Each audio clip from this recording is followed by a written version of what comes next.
Qeveria nuk ka marrë asnjë vendim specifik për heqjen nga qarkullimi të furgonave. Deklaratat e ministrave Haxhinasto dhe Tahiri kanë të bëjnë vetëm me zbatimin në mënyrë korrekte të ligjit për transportin publik në fuqi.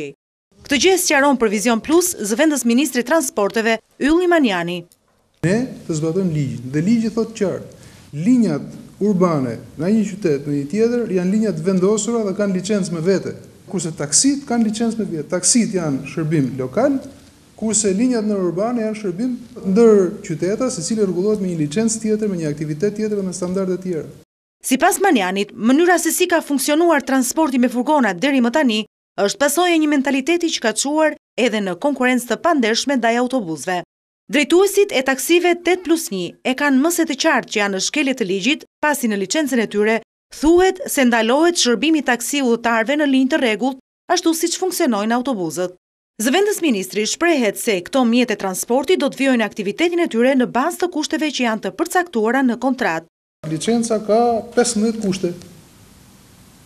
Sipas këtyre kushteve, patjetër të punojnë. Kush nuk i ndalon njeriu atë.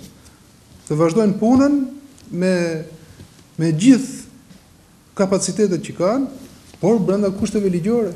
Përsa u takon zonave rurale, transporti rregullohet nga komunat, të cilat zgjedhin mjetet e transportit dhe oraret përkatëse. Furgonat mund të punojnë si taksi vetëm brenda territorit të komunës që i ka dhënë licencën.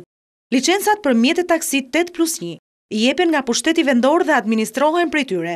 Sipas ligjit, asnjë furgon i këtij kapaciteti nuk mund të ushtrojë aktivitetin si taksi në një qytet tjetër.